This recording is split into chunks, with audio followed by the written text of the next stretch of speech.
누가복음 7장 31절에서 35절 말씀입니다. 우리 같이 읽겠습니다. 또 이르시되 이 세대의 사람을 무엇으로 비유할까? 무엇과 같은가? 비유하건대 아이들이 장터에 앉아서 서로 불러 이르되 우리가 너희를 향하여 피리를 불어도 너희가 춤추지 않고 우리가 곡하여도 너희가 울지 아니하였다 함과 같도다.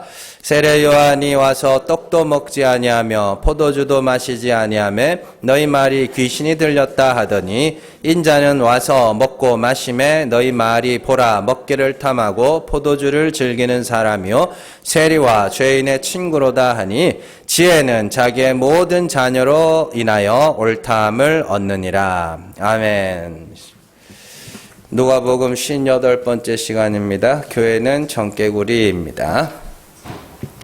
오늘 청개구리 이야기는 모두가 다 들어본 적이 있을 겁니다. 앞으로 가라 하면 뒤로 가고, 뒤로 가라 하면 앞으로 가고, 그래서 이제 뭐 시키면은 맨날 이제 반대로 하는 거예요. 그래가지고 엄마가 이제 죽으면서 내가 강변에 묻어달라 하면 산에 묻어주겠지. 이러고 이제 죽어가면서 유언으로 강변에 묻어달라. 그렇게 이야기를 합니다. 그러자 청개구리가 내가 엄마 살아있을 동안 일생을 반대로 했는데 이번만은 들어줘야지. 그러면서 이제 강가에다 묻어놓고는 비만 오면 우는 거죠. 그게 이제 청개구리 이야기입니다. 이게 이 동화인데 굉장히 오래됐나 봐요. 굉장히 오래된 이야기인가 봐요. 생각보다. 어쨌든 그래서 이제 아직도 청개구리 그러면은 반대로 하는 사람을 지칭하는 말 안 듣는 자녀들 뭐 이런 애들 가르칠 때 청개구리 이렇게 이야기를 많이 합니다. 그런데 이제 이 청개구리가 진리를 아는 성도의 삶을 사실 그대로 보여준다는 걸 여러분들이 아셔야 됩니다. 하나님을 어떤 하나님으로 아느냐에 따라서 사람들은 각자 신앙의 방향을 정하게 됩니다. 이건 늘 매 시간 제가 말씀을 드리는 겁니다. 하나님을 아는 지식이 중요한 이유는 그 하나님이 어떠한 분으로 아느냐에 따라서 우리의 방향이 결정이 되기 때문인 것이죠. 자, 그래서 하나님을 인간의 행위를 보시고 판단하시는 하나님으로 알고 있는 사람들은 하나님이 인정하실 만한 선한 사람이 되기 위해서 신앙생활을 그렇게 합니다. 하나님이 그런 분으로 알고 있으니까요. 그렇죠? 그리고 하나님을 긍휼의 하나님으로 알고 있는 자들은 하나님의 긍휼을 구하는 불쌍한 자가 되는 것이죠. 그래서 오늘 말씀 35절에 보시면 지혜는 자기의 모든 자녀로 말미암아 옳다함을 얻는다는 말이 왜 나오냐면 이게 그 이야기예요. 지혜가 여기서 지혜, 성경이 말하는 지혜는 하나님을 아는 지혜를 이야기합니다. 그래서 하나님을 어떻게 아느냐, 그게 뭐냐면 그 지혜를 가진 자들을 자녀라고 이야기를 하거든요. 그래서 지혜는 자녀들로 말미암아 그를 따르는, 하나님을 어떠한 분으로 아는지 따르느냐에 하나님을 어떠한 분으로 알고 그렇게 따라가면 그걸 이제 자녀라고 이야기합니다. 그래서 율법의 하나님으로 알고 있는 자들은 율법의 행위를 쌓아가면서 그 하나님이 옳다 할 것이고, 그죠? 은혜의 하나님으로 알고 있는 자들은 푸른 마르고 꽃은 시드는 과정을 겪어가면서 그 하나님이 옳다 할 것이고, 그게 이제 오늘 말씀의 마지막에 나오는 지혜는 자기의 모든 자녀로 말미암아 옳다함을 얻는다. 요 말씀입니다. 그러니까 요 이야기가 갑자기 이 말씀이 왜 나오냐 여러분들이 잘 이해를 하셔야 됩니다. 자, 그래서 아담 이래로 인간들은 항상 스스로 영생에 이르고자 하였고, 그 결과 사람들은 이 정도 되면 선한 사람이겠지. 네, 그렇죠. 그래서 요즘에는 뭐 되게 막 인격적으로 되게 높은 수준에 오른 사람들이나 뭐 그런 높은 경지에 이른 사람들을 뭔 하나님처럼 해가지고 무슨 느님 뭐 이렇게 막 부르더라고요. 그게 참 재밌어요. 사람들 말 붙이는 거 보면. 자, 그리고 반면에 자신보다 악한 자들에게는 거침없는 비판을 하는 것을 당연하게 생각했습니다. 세상이 그래요, 여러분들. 세상 사람들이, 여러분들이 이 교회 안에만 갇혀 있다 보면 자꾸 현실을 못 보는 경우들이 있는데, 세상 사람들이 죄 짓는 거 안 좋아합니다. 예. 잘 생각을 해보세요. 세상 사람들 죄 짓는 거 안 좋아해요. 왜 그렇게 흉악범들 앞에서 사람들이 왜 그렇게 분노하는 것 같으세요? 죄를 안 좋아한다니까요.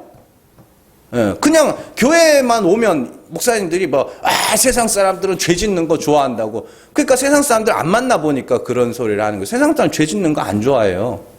예. 그런데 하나님을 아는 성도들은 세상이 아는 것과는 정반대의 삶을 살아갑니다. 세상이 정죄하는 죄인들을 보면서 저게 원래 인간의 모습이지.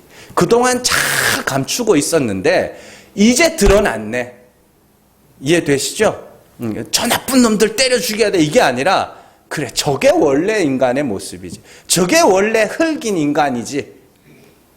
그리고 세상이 칭찬에 맞지 않는 그런 사람들을 보면서 저 사람도 참 죄가 드러나서 예수를 믿어야 될 텐데 이렇게 가는 거예요. 그러니까 여러분들이 참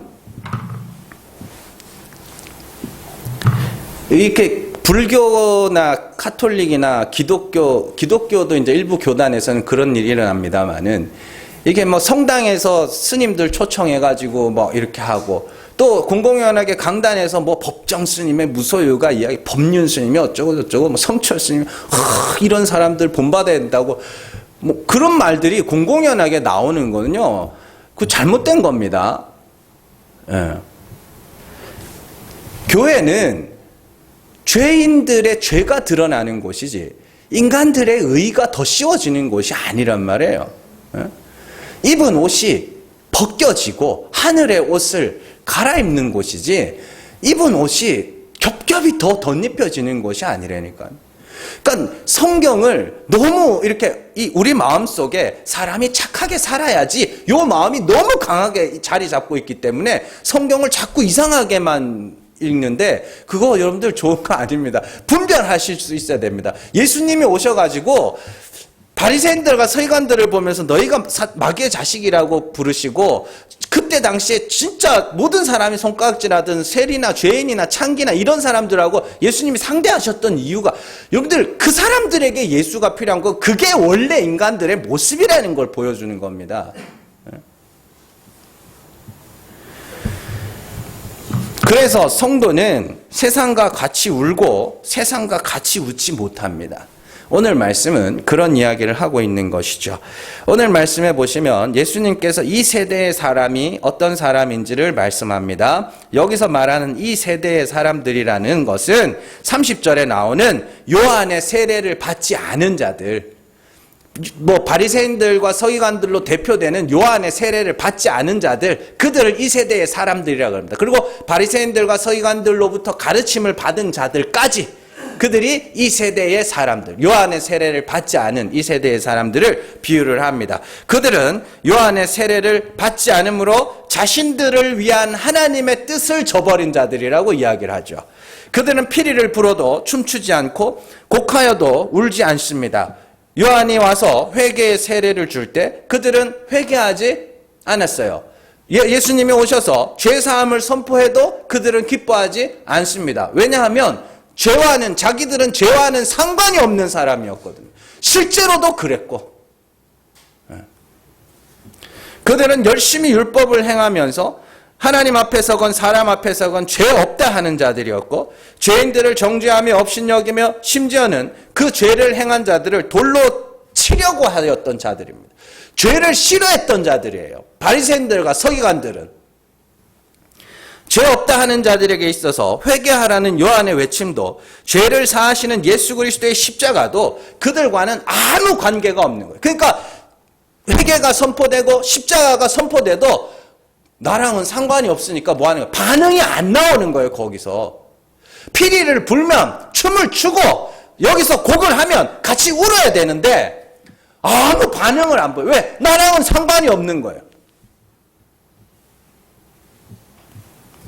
회개해라. 죄를 고백해라. 난 죄 없는데? 예수님 십자가로 말미암아 죄가 완전히 사해졌다. 나랑 상관없는데. 왜요? 난 너무 착해. 난 너무 선하니까.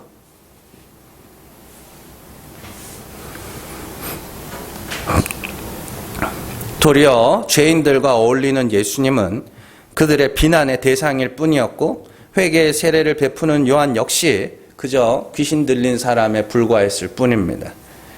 그래서 오늘 34절에 보시면 33절 34절에 보시면 세례 요한이 와서 떡도 먹지 않고 포도주도 마시지 않음에 너희 말이 귀신이 들렸다 하더니 인자는 와서 먹고 마심에 너희 말이 보라 먹기를 탐하고 포도주를 즐기는 사람이요 세리와 죄인의 친구로다.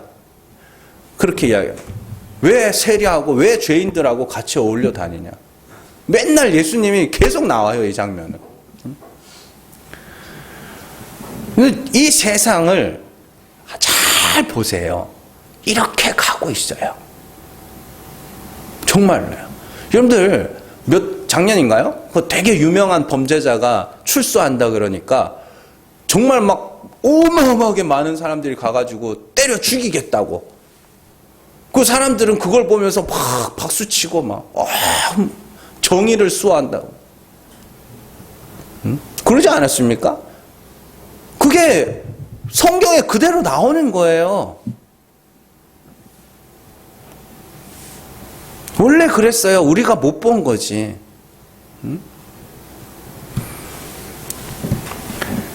사람들의 관심은 오직 내가 얼마나 선하고 거룩하고 경건한 자가 되느냐에 있었습니다. 그들은 스스로 의에 이루고자 하는 자들이었고 그래서 그들의 관심은 얼마나 많은 행위를 쌓아 사람들에게 높임을 받으며 하나님 앞에서 당당하게 서느냐에 있었습니다. 이게 바리새인들과 서기관들의 신앙이었어요. 오늘날 교회의 모습이에요. 이게 사실은. 성도는 이렇게 살아야 된다, 저렇게 살아야 된다고 하면서 예전에 그런 말까지는 안 했는데 요즘에는 공공연하게 하더라고요. 그렇게 못 살면 성도가 아니래요. 그렇게 못 살면 성도가 아니래요. 긍정적으로 말하지 않는 사람은 성도가 아니래. 그럼 지가 하나님인 거예요.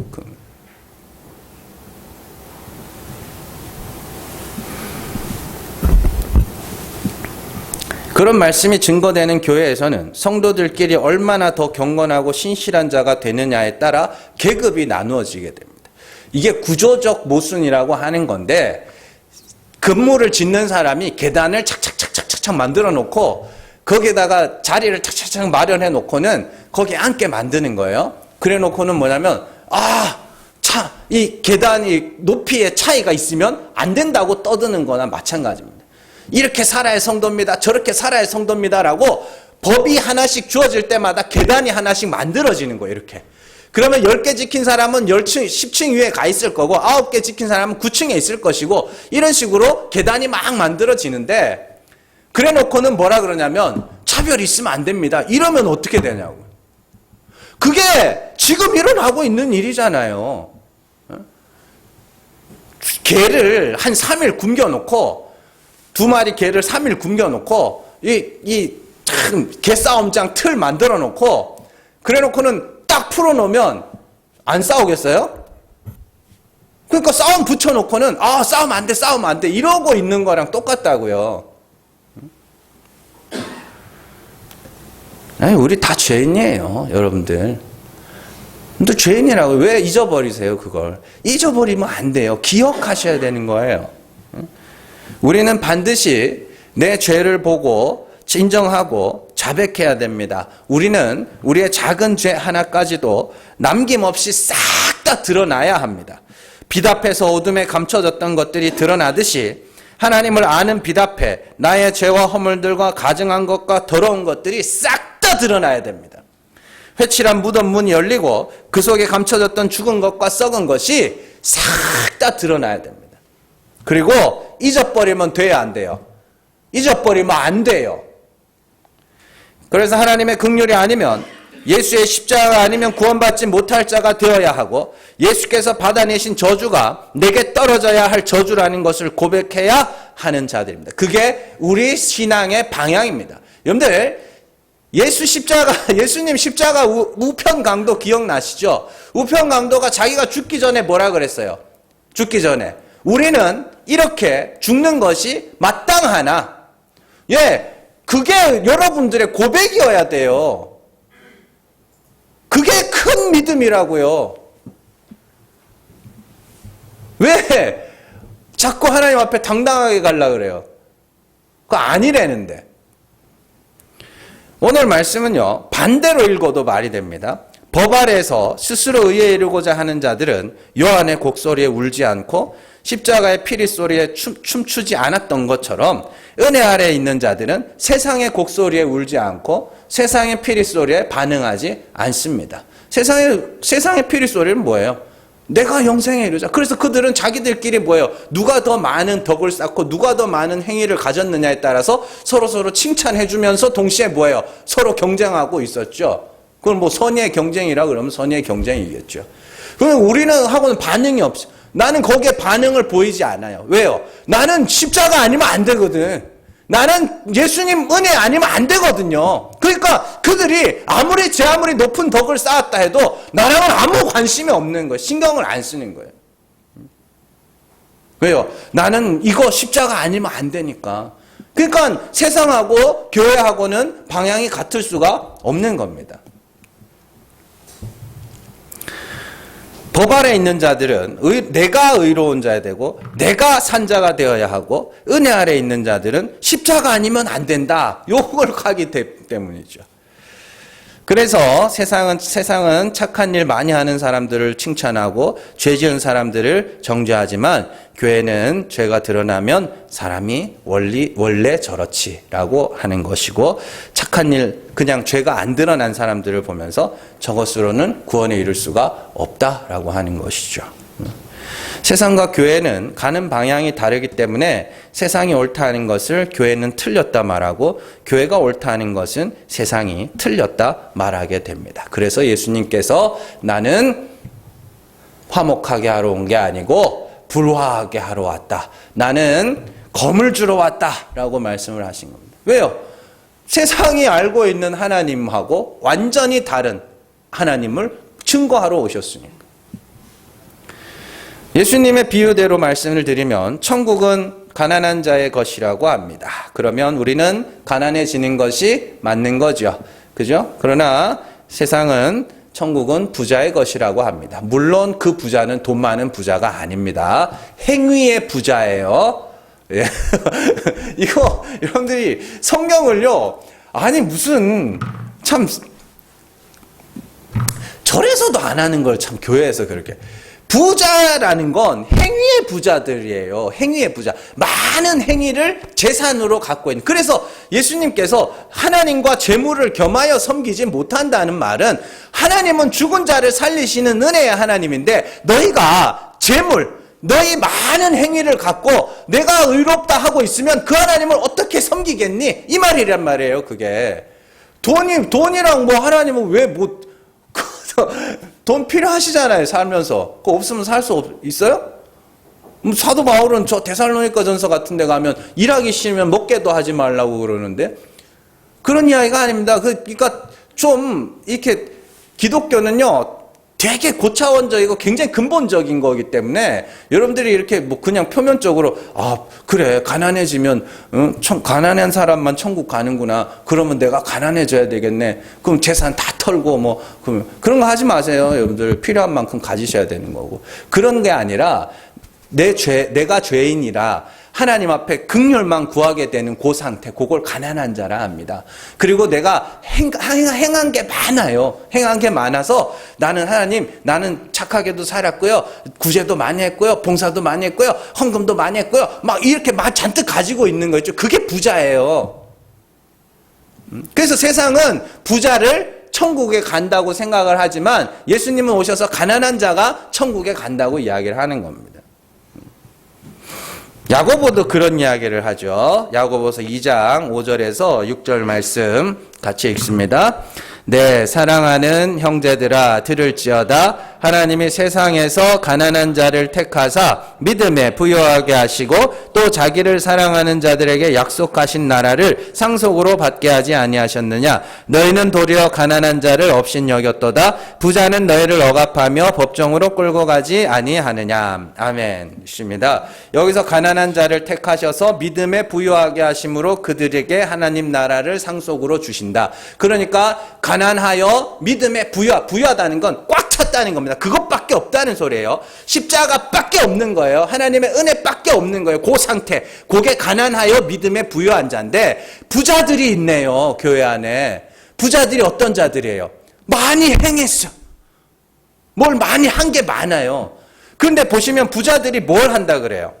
가난한 자를 업신여기고 부자들은 이들을 억압하여 뭐라 그래요? 법정으로 끌고 간다. 이 법정으로 끌고 간다면 율법 아래로 끌고 간다 소리예요. 이해되시죠? 그러니까 교회 안에서 성도가 서로가 서로를 보면서 너는 믿는 사람이 뭘 그렇게 살아? 이것 자체가 뭐냐면 그게 업신여김이에요. 뭐 대단한 거 생각하지 마세요. 아유, 저 돈도 없는 것들이 교회는 왜 나와가지고 이런 사람들 가끔 정신병처럼 하나씩 있긴 있는데 우리 교회는 없어요. 우리는 그렇게 말할 만큼 돈을 많이 가진 사람이 없거든요. 얼마나 좋아요. 그만 진짜로 막 교회 싸움 나면 꼭 그 한 사람씩 그런 사람이 나와요. 헌금도 안 내는 것들이 막 이러면서 실제로 들었던 이야기라 그랬는데 그런 이야기가 아니라 교회에서 특별히 이제 이렇게 교회에서 봉사 많이 하고 하시는 분들이 조심해야 되는 부분들이 그런 부분이기도 하거니와 여러분들이 우리가 내가 죄인이라는 사실을 기억해야 이런 업신여김이 안 나온다고요. 응? 그래서 야고보는 그들을 다른 말로 세상과 벗된 자들이라고 불러요. 자, 야고보서 4장 4절에서 6절 말씀 같이 읽습니다. 가늠한 여인들아, 세상과 벗된 것이 하나님과 원수됨을 알지 못하느냐? 그런즉 누구든지 세상과 벗이 되고자 하는 자는 스스로 하나님과 원수되는 것이니라. 너희는 하나님이 우리 속에 거하게 하신 성령이 시기하기까지 사모한다 하신 말씀을 헛된 줄로 생각하느냐? 그러나 더욱 큰 은혜를 주시나니 그러므로 일렀으되 하나님이 교만한 자를 물리치시고 겸손한 자에게 은혜를 주신다 하였느니라. 아멘. 6절 말씀을 먼저 보시면 하나님이 어떠한 분이에요? 교만한 자를 물리치시고 겸손한 자에게 은혜를 주시는 하나님이십니다. 그렇다면 야고보가 말하는 겸손한 자가 누구예요? 아까 2장에서 말한 가난한 자들이에요.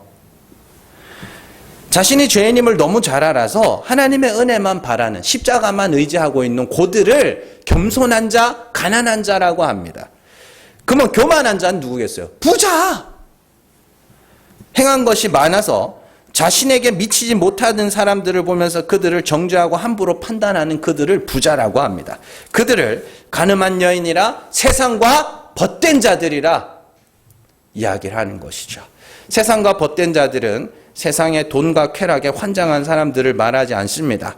행위로 의롭다함을 얻으려고 하는 그 아담 후손의 본성을 따르는 자들, 그들을 세상과 벗된 자들이라고 합니다.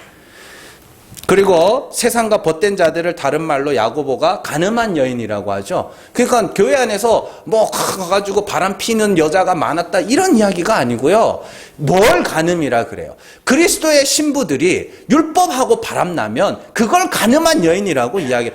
그러니까 야고보가 율법의 이야기를 하잖아요. 율법은 하나 어기면 다 어긴 거라고. 그러니까 율법 아래 너네가 다시 율법 아래 넘어가서 너네가 저렇게 하면 그게 율법하고 가늠하는 거라니까요.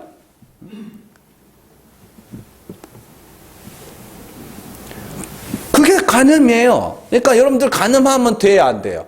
안 돼요. 절대로 안 됩니다. 자, 그걸 믿음을 지킨다라고 하는 거예요. 믿음을 지킨다라는 건 뭐 교회 안 나오고 뭐 그건 믿음을 지키기 위한 수단인 것이고, 믿음을 지킨다는 건 나는 예수 그리스도의 십자가가 아니면 절대 구원에 이룰 수 없는 죄인이야. 요걸 지키는 걸 믿음을 지키는 거라고 합니다. 사도 바울 역시 똑같은 말을 합니다. 로마서 8장 7절 같이 읽습니다. 육신의 생각은 하나님과 원수가 되나니 이는 하나님의 법에 굴복하지 아니할 뿐 아니라 할 수도 없습니다. 아멘. 하나님의 법이 뭐예요? 죽은 자를 살리는 게 하나님의 법입니다. 근데 육신의 생각은 뭘 못해요? 죽지를 못해요. 그러니까 뭐예요? 육신의 생각은 하나님과 원수가 되는 거죠. 하나님은 죽은 자를 살리려고 하는데 육신의 생각과 자꾸 내가 산 자가 되려고 하니까 둘이 원수가 되죠. 그게 야고보가 말한 가늠한 것, 가늠한 여인이고, 그게 곧 뭐예요? 세상과 벗된 자들. 그게 하나님과 원수예요.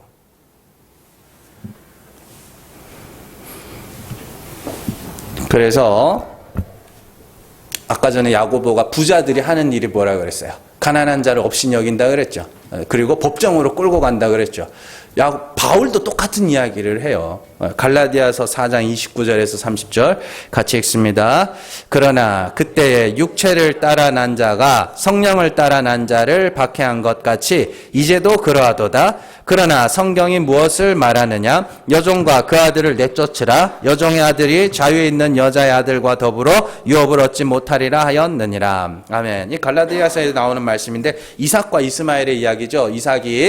이삭은 어떻게 해요? 하나님이 낳게 하신 아들이죠. 그리고 이스마엘은 아브라함이 하갈에게서 낳은 아들이죠.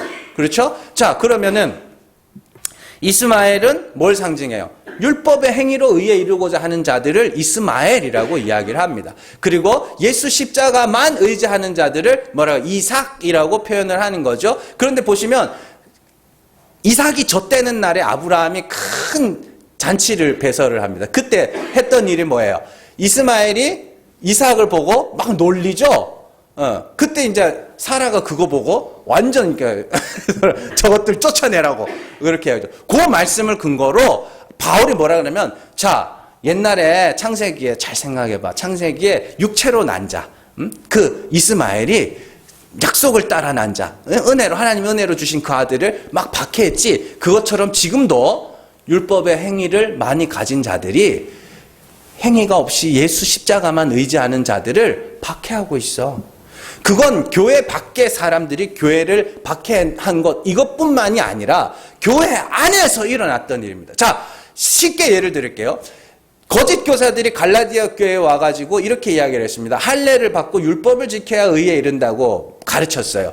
그래, 예수 믿어서 구원 받는 거 맞아. 그런데 할례도 받아야 되고 율법도 지켜야 돼. 이렇게 이야기를 했습니다. 그래서 사람들이 의롭다함에 이르기 위해서 할례를 받은 사람들이 있어요.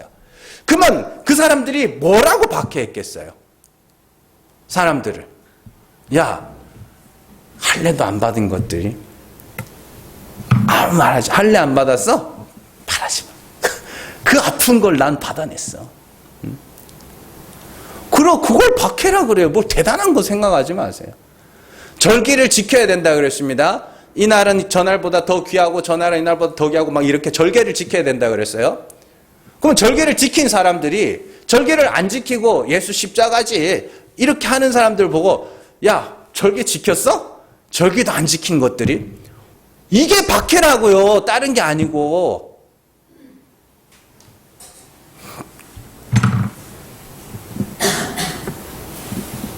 그런 이야기입니다. 최근에 성도다운 삶을 많이 강조합니다. 그런데 성도다운 삶을 강조하면 강조할수록 그것이 하나의 율법이 되어서 성도들 간에 계층을 유발한다는 것을 여러분들이 잘 아셔야 됩니다. 긍정적으로 사는 것이 성도의 삶이라면, 그렇게 강조한다면 긍정적으로 사는 사람들이 부정적인 사람들을 정죄하기 시작합니다. 이거는요, 필연적인 거예요. 어쩔 수 없어요, 그건. 화목한 가정이 성도의 가정이라고 하면 화목한 가정을 가진 사람들이 이혼한 가정이나 불화한 가정을 무시하고 업신여기기 시작합니다. 말을 예쁘게 하는 것이 성도의 삶이라면 말을 예쁘게 하는 사람들이 말을 험하게 하는 사람들을 정죄하기 시작합니다. 참 재밌죠? 이 언어 습관이나 이 긍정적 삶, 부정적인 삶 이런 것들은요, 이게 하루에 만들어진 게 아닙니다. 여러분들의 언어 습관은요, 하루아침에 그렇게 된 게 아니에요. 아주 어릴 때부터 시골에서 살면서 막 해가지고 막일 하고 막 그렇게 살다 보면 오랜 시간을 지나 그렇게 만들어져 있는 거거든요. 그걸 갖다가 말을 그렇게 하면 성도가 아니래. 그 아는 게 10원짜리밖에 없는데 그 사람한테 그냥 좋은 말 하시라고. 그럼 그 사람한테 되냐고요. 교회 와서 1시간은 되겠지. 그러니까 우리는 그 사람의 인생을 이해해야 되는 것이지, 왜, 저렇게 험하게 말을 하는 사람들을 보면서, 도대체 어떤 인생을 살아왔길래 저렇게 말이 험하게 됐을까? 참, 이해해야 되는 것이지, 그걸 갖고 그냥, 그러면 안 된다고 막, 그렇다고 욕 막 하라는 소리는 아닙니다. 될 수 있으면 하지 마세요. 근데 사도 바울이 이 서신서나 이런 데 보면 뭐 이렇게 해라 저렇게 해라 말들이 이렇게 많진 않아요, 생각보다. 근데 그런 말들이 나오는 이유는 뭐냐면 그냥 유익한 거예요. 그냥 필요한 거라고요. 그게 하나님 앞에 우리의 가치를 높이는 그런 게 아니란 말이에요. 그냥 우리가 이렇게 어울려 사니까 뭐 하는 거예요? 필요한 거예요. 유익한 거예요. 자, 이방인 교회하고 유대인 교회, 예루살렘 교회하고 이제 유대인들하고 막 같이 복음이 증거되기 시작하니까 섞여서 살아야 되잖아요. 근데 이 유대인들은 절대로 피로 핏째 먹질 않아요. 그들은 율법의 습관이 남아있기 때문에 핏째 먹지 않아요. 그러니까 이방인들한테 넌 굳이 핏째 먹을 필요 있냐? 그냥 좀 배려해줘. 그런 식으로 규칙으로 정한 것이지, 그걸 무슨 하나님의 이름으로 정죄하고 판단하라고 그렇게 한 게 아니란 말입니다. 사도 바울이 서신서에서 이렇게 살아라 저렇게 살아라는 건 유익한 거예요. 그냥 좋은 거. 이게 좋다. 이게 좋다. 그러면 그렇게 안 하면 조금 불편할 수 있는 것이지, 그게 하나님 앞에 우리의 의와 불의를 결정하지 못한다는 소리입니다. 우리는 그리스도 안에서 의롭게 되는 거예요. 다른 행위들은 그냥 다른 명령이나 이런 것들은 필요한 것일 뿐이고, 왜 필요한 것과 구원하는 것을 구분을 못하느냐고요. 그냥 불편한 거예요. 누가 이 자리에 와가지고 막 시끄럽게 떠든다고 해보자고. 우리 이렇게 조용하게 예배 드리고 있는데 누가 와가지고 막 시끄럽게 떠들고, 누가 자다가 막 코 한번 들이골았다고 한번 해보자고요. 그러면 그냥 불편한 거예요, 그건. 그게 하나님 앞에서 정죄받을 일이에요, 그게. 그리스도 안에서 죄사함 받았다면서요. 그냥 불편한 거지.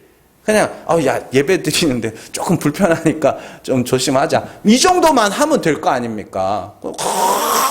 하나님 믿는 사람들이 어디 예배 나와가지고 막 그러면서 막 피곤하면 졸 수도 있는 거지. 근데 교회는 자신이 죄인임을 너무나도 잘 아는 사람들이 모여서 오직 하나님의 은혜, 오직 십자가로 말미암아 구원에 이를 수밖에 없음을 배우고 고백하는 죄사함 받은 죄인들의 모임입니다. 죄사함 받은 죄인들의 모임이라고요.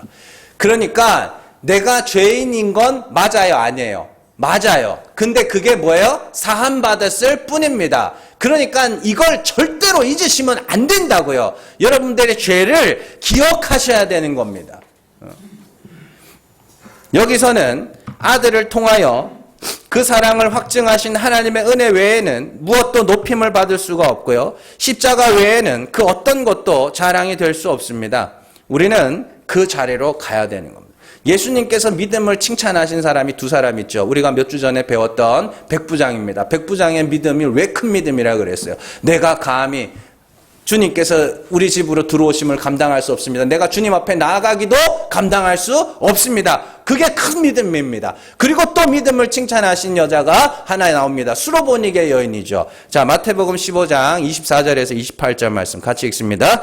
예수께서 대답하여 이르시되 나는 이스라엘 집에 잃어버린 양 외에는 다른 데로 보내심을 받지 아니하였노라 하시니 여자가 와서 예수께 절하며 이르되 주여 저를 도우소서. 대답하여 이르시되 자녀의 떡을 취하여 개들에게 던짐이 마땅하지 아니하니라. 여자가 이르되 주여 올소이다마는 개들도 제 주인의 상에서 떨어지는 부스러기를 먹나이다 하니 이에 예수께서 대답하여 이르시되 여자여 내 믿음이 크도다. 내 소원대로 되리라 하시니 그때로부터 그의 딸이 나으니라. 자, 딸을 고쳐달라고 예수님에게 나온 이방 여인에게 예수님께서 뭐라 그래요? 난 이스라엘에 잃어버린 양 외에는 보내심을 받지 않았다. 난 이스라엘 사람들만 위해서 왔어. 자녀에게 줄 떡을 개들에게 던짐이 마땅하다. 야, 넌 개야. 난 이스라엘 사람들을 위해서 왔지 이방인을 위해서 온 게 아니야. 이방인인 너는 개야. 그러자 이 이방 여인은 뭐라 그러냐면 나 개 맞아요. 그래도 개도 주인의 상에서 떨어지는 그 부스러기라도 주지 않습니까? 좀 불쌍히 여겨주세요. 예, 그러니까 예수님이 뭐라 그래요? 야, 너 믿음 진짜 크네.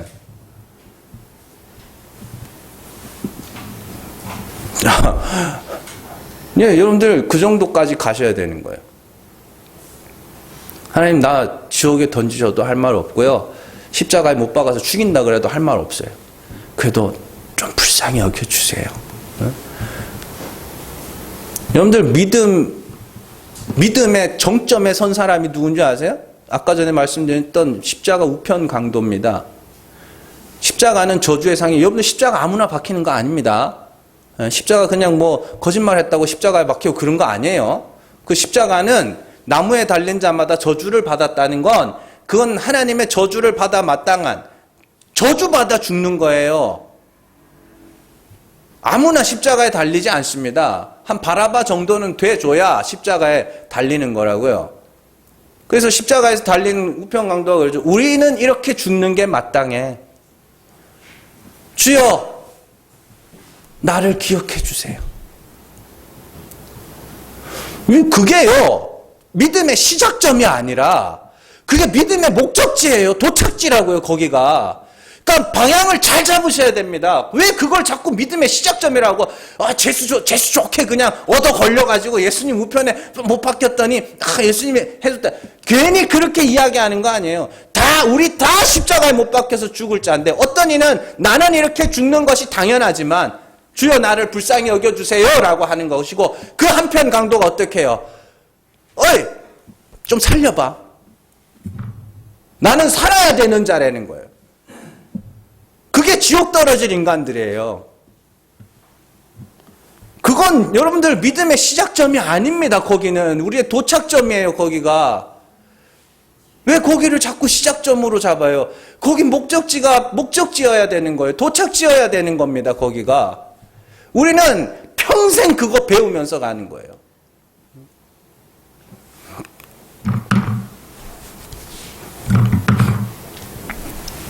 그래서 하나님이 우리를 절대로 높아지게 만들지 않습니다. 이 땅에서 하나님이 우리를 낮추셔요. 어떻게 낮추실까요? 뭘로? 죄로 낮추시는 거예요. 죄로. 자, 시편 50편 19절에서 21절 말씀 같이 읽습니다. 내 입을 악에게 내어주고 내 혀로 거짓을 꾸미며 앉아서 내 형제를 공박하며 내 어머니 아들을 비방하는도다. 내가 이 일을 행하여도 내가 잠잠하였더니 네가 나를 너와 같은 줄로 생각하였도다. 그러나 내가 너를 책망하여 내 죄를 내 눈앞에 낱낱이 드러내리라 하시는도다. 아멘. 형제를 공박하며 비방하는 자들을 보면서, 아까 전에 말한 부자들이죠. 그죠? 육체로 난 자들이죠. 예, 그들을 보시면서 하나님이 뭐라 그래요? 네가 나를 너와 같은 줄로 생각하는 거. 네랑 나랑 같냐? 이 말이거든요. 그럼 뭐냐면 죄가 없으신 분 누구예요? 하나님이죠. 자, 그러니까 이 인간들이 뭐 하는 거예요? 자기가 마치 죄 없는 자처럼 서로 공박하고 비방하면서 이렇게 사는 거예요. 그들에게 하나님이 뭐라 그러냐면, 야, 내가 너랑 같냐? 네가 나랑 같아? 오케이. 그러면 네가 어떤 자인지를 알게 해줄게. 그래서 뭐 하셔요? 21절에 내가 너를 책망하여 뭐라 그래? 네 죄를 네 눈앞에 낱낱이 드러내줄게. 그래서 뭐 하시는 거예요? 낮추시는 거예요. 그러니까 다른 사람들의 죄에 관심을 너무 많이 갖지 마시고 여러분들의 죄가 여러분들의 눈에 드러나기 시작하면 그때가 뭐예요? 하나님이 여러분들을 낮추시기 시작한 겁니다. 그래서 낮아지는 자는 뭐예요? 높아짐을 왜 낮추시는 거예요? 하나님의 은혜로 높이시기 위해서 낮추시는 거죠. 높아진 자는 자신의 낮아짐을 자랑해라. 왜요? 하나님이 사랑하신다는 증거니까. 그렇게 높아진 채로 놔두면 얘는 반드시 지옥에 떨어질 거니까 하나님이 뭐야? 사랑하셔서 뭐 하는 거예요? 낮추시고.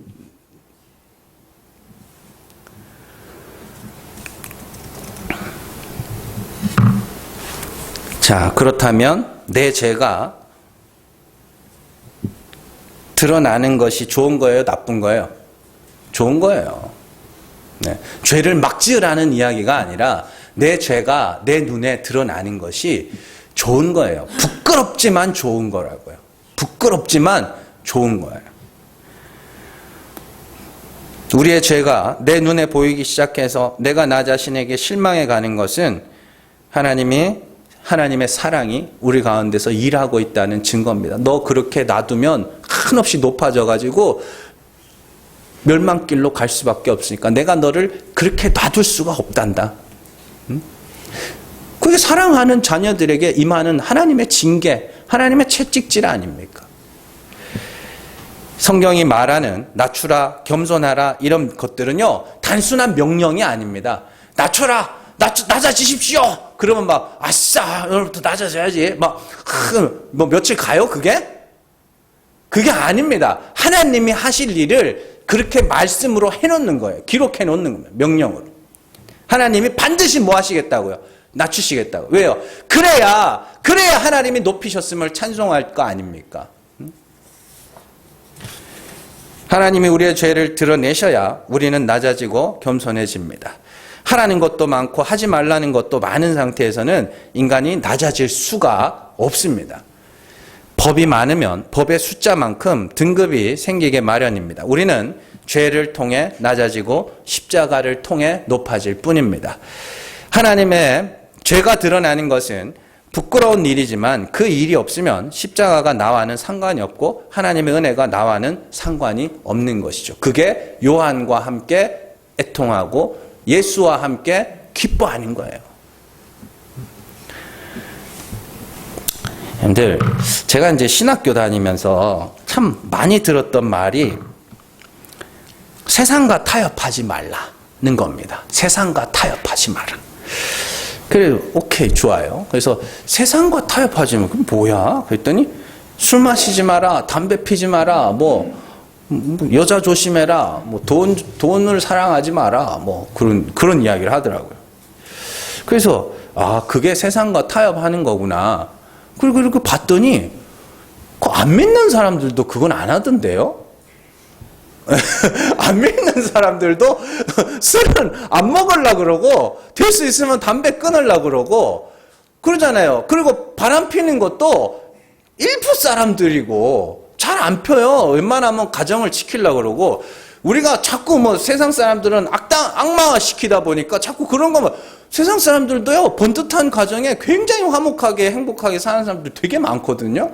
그래서 저희가 알다 보니 그러면 세상 사람들이 이제 안 하니까 우린 해야 돼요. 그건 아닐 거 아닙니까? 그게 아니라 세상과 타협하지 말라는 게 뭐냐면 자, 성도는 예수 그리스도의 십자가만 의지하는 자들입니다. 근데 세상과 타협한다는 게 뭐냐면 하나님의 의, 십자가로 말미암은 하나님의 의 외에 다른 의가 교회에 들어오지 못하도록 하라는 말입니다. 자, 주님 한 분만으로 만족한다는 것도 그 이야기입니다. 주님, 나는 예수 그리스도만으로 만족해. 난 돈 필요 없어. 이거 아닙니다. 예수 그리스도의 의 외에, 하나님의 의 외에 다른 의가 내게는 필요가 없다는 뜻입니다. 그게 세상과 타협하지 않는 거예요. 그냥 그 말만 빼다가 자기가 하고 싶은 말을 그렇게 하는 걸 뿐입니다. 우리의 자랑은 그리스도의 십자가 뿐이어야 하는 겁니다. 그게 세상과 타협하지 않는 것입니다. 갈라디아서 2장 21절 같이 읽습니다. 내가 하나님의 은혜를 패하지 아니하노니 만일 의롭게 되는 것이 율법으로 말미암으면 그리스도께서 헛되이 죽으셨느니라. 아멘. 이게 세상과 타협하지 않는 겁니다. 꼭 기억하세요. 우리의 자랑은 예수 그리스도의 십자가 뿐이어야 합니다. 반드시 그렇게 돼야 합니다. 여러분들의 시작점 아닌 그 목적지를 잘 기억하세요. 우리는 이렇게 나무에 달려서 저주를 받아 죽어도 마땅한 자야. 그러나 그 아들, 내 우편에 그리스도 내 우편에 죽어가는 그 예수, 그로 말미암아 죄사함 받아서 겨우 구원에 이르는 거야. 그 아들을 보내신 하나님의 은혜가 이렇게 크고도 놀랍구나. 우리 그래서 신앙생활은 어느 순간에 멈추는 게 아니에요. 진짜 죽을 때까지 하는 겁니다. 죽을 때까지 그 자리로 가는 겁니다. 그러니까 신앙생활 그러면 그냥 전부 이렇게 세상도 그렇게 가는데 교회도 그렇게 가거든요. 지금 세상의 중심이 연령대가 몇 살이에요? 지금 40대 50대죠? 40대 왜요? 한참 일할 때거든요. 생산량이 제일 높을 때거든요. 그러니까 교회도 중심이 자꾸 어디로 가냐면 젊은 세대 청년들 20대 30대 40대로 가요. 왜냐하면 일을 많이 시켜야 되거든. 그 일을 많이 하니까 뭐해요? 뭔가 막 되는 것 같고 막 아니 노년으로 가요. 가서 평생 진짜 막 열심히도 해보고 이것도 해보고 저것도 해보고 막 하면서 야 십자가 아니면 안 되는구나. 예? 그거 배우고 가는 거거든요. 그러니까 종착지를 잘 기억을 하셔야 됩니다. 예? 그래서 정말로 여러분들이 이 교회가 세상이 칭찬하는 자를 같이 칭찬하는 자가 아니라 정말로 세상에서 죄인이라 버림받고 손가락질 받던 자들의 위로가 되는 것이 교회입니다. 여러분들 정말로 이 교회를 통하여서 예수의 십자가가 우리의 자랑이 되고 하나님의 은혜가 높임을 받는 그러한 복된 교회 또 여러분들의 삶이 될 수 있도록 늘 겸손하게 늘 죄를 기억하면서 정말 하나님의 인도하심을 따라 살아가는 저 여러분들 되시기를 주님의 이름으로 축원합니다. 이 시간 우리 같이 기도하기로 원합니다. 오늘 말씀을 잘 기억하셔서 하나님 교만한 마음 가운데 찾아오셔서 우리 죄를 알게 하시고 보게 하시고 낱낱이 드러내셔서 한없이 겸손하게 하셔서 우리의 자랑이 십자가가 되게 하시고 우리의 찬송이 하나님의 은혜가 되게 하여 달라고 이 시간 우리 간절한 마음으로 같이 기도합니다.